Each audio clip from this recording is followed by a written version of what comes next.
Ô, Rony, quero começar falando contigo, né? Uma das empresas aí que mais estão caindo no pregão de hoje, Casas Bahia. A gente lembra ontem uma notícia importante, um alongamento de dívida de mais de 1,5 bilhão de reais. O mercado até chegou a reagir positivamente num primeiro momento do pregão de ontem, mas aí depois algumas coisas foram acontecendo e mais um dia a companhia segue em queda. Queria saber como que você vê esse movimento de reperfilamento da dívida, como que isso pode trazer um benefício para a empresa, se isso pode ser um benefício para a empresa, e porque mesmo com algumas notícias que podem parecer até ser boas, o mercado acaba ficando um pouco pé atrás com Casas Bahia. Perfeito, Felipe. Excelente pergunta. Então, foi divulgado na segunda-feira o reperfilamento da dívida de Casas Bahia.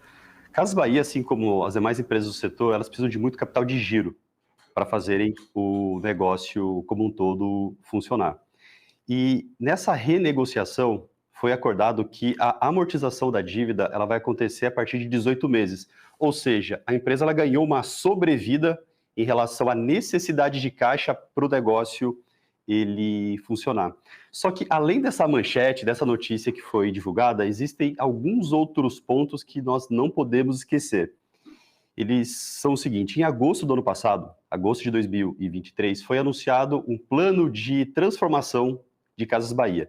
De uma forma simplificada, o plano de transformação, ele nada mais foi como a criação e estabelecimento de uma série de mecanismos que fariam com que a empresa ficasse mais líquida, ou seja, com mais recursos disponíveis para capital de giro. Nesse plano de transformação, uma série de medidas de curto, médio e longo prazo, elas foram apontadas. Alguns exemplos de curto e médio prazo: fechamento de unidades, desligamento de pessoas. Em relação a iniciativas de médio prazo, ou melhor, de curto e médio prazo também, foi falado sobre a queima de estoques, a realização daqueles saldões. E os saldões nada mais são do que venda em volumes significativos de produtos por preços menores, o que contribui para a geração de caixa, né, de caixa disponível para a empresa para ser utilizada como capital de giro. Por outro lado, diminui a margem da empresa. Daí a importância do entendimento do motivo pelos quais os saldões eles foram realizados. Impacta a margem da empresa no primeiro momento, mas por outro lado, dá um respiro a mais na disponibilidade de caixa. E também foi se falado sobre reestruturação do capital da empresa, lembrando que Casas Bahia ela possui o modelo de crediário. E o capital utilizado para crediário, mais ou menos 5 bilhões de reais, é capital próprio. Então, também com um mecanismo da empresa ter mais capital de giro, foi se falado sobre a reestruturação da área de crediário no formato de FDICs, levantando capital com terceiros, né, no mercado financeiro para a operação ela continuar, e também foi falado sobre venda de imóveis. Por que eu estou trazendo esses pontos? Porque na próxima semana, no dia 25, a empresa ela vai divulgar os resultados do quarto trimestre do ano passado. Na divulgação de resultados do terceiro trimestre, ela já trouxe alguns elementos desse plano de transformação, como fechamento de unidades e desligamentos. Então, a questão da queda das ações nos últimos dois pregões não é apenas sobre o alongamento da dívida, a meu ver, mas sim o que vai aparecer no resultado que será divulgado na próxima semana. Será que o que foi prometido lá em agosto de 2023 vai ser cumprido? Então, eu convido os telespectadores a olharem para a Casas Bahia de uma forma mais abrangente. A empresa é uma empresa que já está no setor delicado, em um momento delicado, com o mercado olhando para ela com uma lupa, vendo se de fato foi entregue o que foi prometido.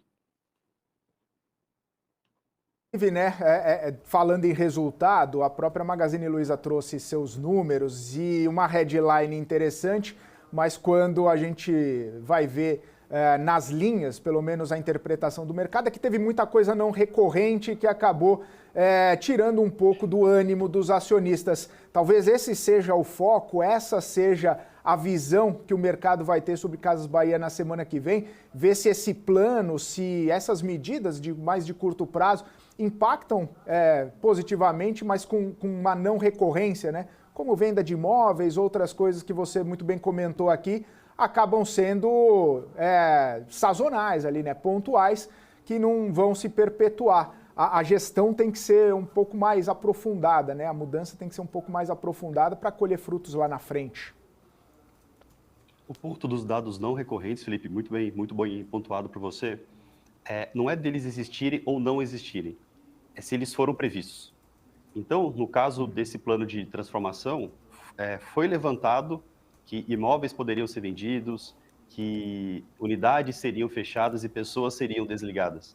Então, se aparecer algo referente a isso, a não ser que seja um valor totalmente fora do que o mercado esperava, não deveria ser uma surpresa.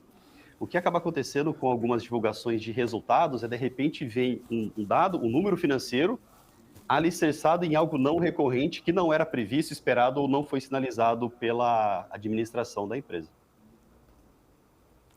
Ô, Raoni, ainda, né, nesse sentido, varejistas estão muito no foco aí por conta da alavancagem, né? O setor como um todo sofreu bastante, teve que se alavancar, uma dívida cara por conta da taxa de juros e também, muitas vezes, pelo descrédito do mercado em relação à capacidade das companhias de pagarem. Isso aumenta bastante o prêmio. Nesse contexto todo, né, com essas medidas, com esse reperfilamento da dívida, com essas projeções que você citou, de repente, das próprias Casas Bahia, né, de sinalizar o que vai acontecer nos próximos tempos, você acha que pode ajudar a companhia, toda essa movimentação que está feita, não em curto prazo, mas pensando que a empresa possa ter uma gestão de dívida um pouco mais interessante, um pouco melhor ao longo dos próximos tempos e entregar efetivamente os resultados que os investidores procuram? Eu acho que esse setor do qual Casas Bahia, Magazine Luiza fazem parte, eu acho que é um setor horrível. É um setor horrível por vários fatores exógenos, tais como, vamos pensar um caso simples, que tenho certeza que os telespectadores eles vão sentir na prática, assim, que talvez eles tenham passado por isso.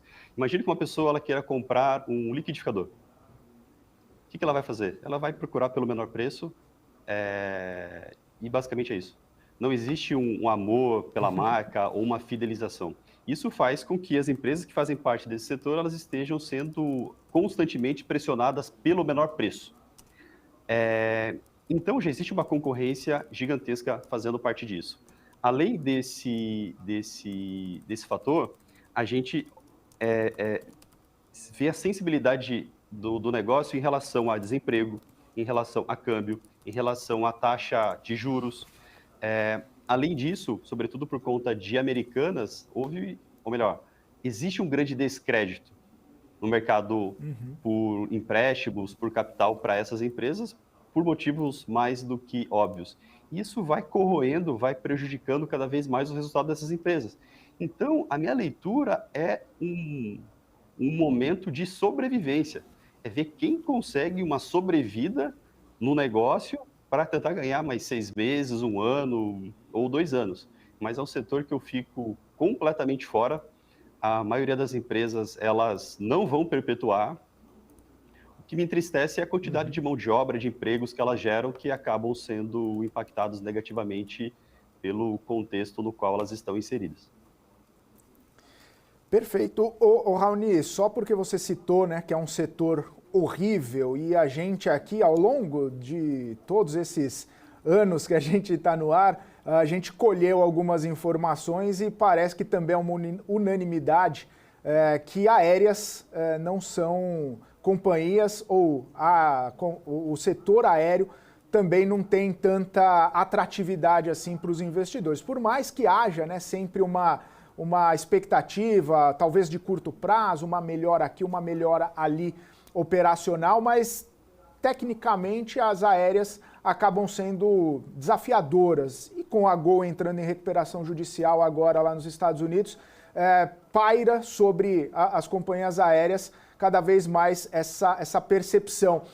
Eu queria saber um pouquinho da sua visão, inclusive porque a gente está às voltas com o governo podendo realizar um pacote de estímulos, mas por meio do crédito, já deixando claro que não é por meio de estímulos fiscais ou renúncias nesse sentido. Como que você vê, né? Mais uma movimentação, talvez até do governo, para conseguir resgatar um setor complicado aí de se investir, de se fazer apostas mais no longo prazo? Outro excelente ponto, um setor que ele é impactado por uma série de fatores exógenos, né, fatores de fora. No caso da aviação, estamos falando sobre preço de combustível, falando sobre câmbio, falando sobre uma necessidade muito grande de capital de giro, precisam pagar os aeroportos, as taxas, combustível no curto prazo, as pessoas parcelam em 12 vezes as passagens aéreas, então tem um desafio aí de gestão de caixa. Realidade do Brasil. Temos 3 companhias, Latam, Gol e Azul. E, de uma forma simplista, cada uma delas possui 1/3 do mercado. Uma série de setores, eles estão de forma periférica à aviação. Imagine, por exemplo, o setor de turismo, o setor de hospitalaria, como que eles podem ser impactados caso a Gol ou qualquer uma das 3 empresas, ela simplesmente deixe de existir. Daí o olhar clínico do governo para cima disso. O que será que ele pode fazer? Imagine as principais regiões turísticas do Brasil, como que elas poderiam ser negativamente impactadas. E essa possível aquisição da Gol pela Azul, até o momento, ela parece ser a solução mais viável. Mas olha que controverso isso. 2023, a Azul passou por dificuldades para a renegociação das suas dívidas. Latam já passou por recuperação judicial. Então, não é que a Azul ela seja uma empresa sólida, uma empresa financeiramente estável para fazer essa operação societária. Então, o mercado ele está de olho no que pode acontecer e muito se fala sobre o CAD. O que será que o CAD ele vai achar em relação a isso? A grande tese defendida por muitos analistas, e é uma tese que eu acredito, é que como as malhas das 2 empresas, de Azul e Gol, elas são relativamente diferentes, a Gol operando em aeroportos menores, enquanto a Gol ela concentra muito na região de São Paulo, capital, Rio de Janeiro e Brasília. Então, como a Gol ela tem essa presença mais pulverizada, que não haveria tanta sobreposição. Um ponto de atenção é o aeroporto de Congonhas, no qual as 2 empresas reunidas, né, as empresas juntas, o market share, o percentual dos slots dos voos seria substancialmente grande. Então, talvez isso, de fato, se concretizando, indo para um cenário de aprovação do CAD, talvez o CAD peça a liberação de alguns slots no aeroporto de Congonhas. Quando a gente vai para o aeroporto de Brasília, a concentração de Gol mais Azul, ela ficaria inferior a 50%. O Latam, ela tem uma participação mais significativa lá. Então, acho que o detalhe mais seria no aeroporto de São Paulo. Mas, como eu falei, Felipe, não é uma empresa tão saudável financeiramente assim para fazer uma operação como essa. Mas se não for Azul, qual empresa faria isso? Eu não consigo ver, pelo menos no primeiro momento, uma empresa estrangeira querendo operar no Brasil, nos 3 principais aeroportos aqui do nosso país. É um cenário bastante desafiador, né? Até porque já houve outras empresas estrangeiras tentando operar aqui no Brasil, desistiram, né? Foram embora, porque aqui no Brasil a dinâmica das aéreas parece ser diferente. Lá fora a gente tem tantas empresas low cost, tanta concorrência, e aqui a gente fica meio fechado em poucas companhias e essas companhias ainda enfrentando dificuldades, né, Raoni? É difícil de ver uma expansão de companhias ou de mercado ou de concorrência nesse setor aqui no Brasil, coisa que acontece muito fortemente lá fora, né? É isso mesmo. É um setor bastante desafiador. Ô Raoni, um último ponto aqui que eu gostaria de comentar contigo, queria entender um pouco da sua visão. A gente tem visto uma série de movimentações na parte executiva das companhias. Recentemente, na Renner, o Galó saiu, deu uma baqueada nas ações da companhia. Ontem, por conta de movimentação de executivos também, a Vivara acabou tendo um dos piores pregões, um dos pregões mais negativos, por mais que operacionalmente muitas casas davam call de compra, davam a empresa como uma empresa importante, boa, investível, com uma oportunidade de upside, sem contar, obviamente, nas questões de Petrobras e Vale, que a gente está às voltas aqui falando há várias semanas da questão da governança.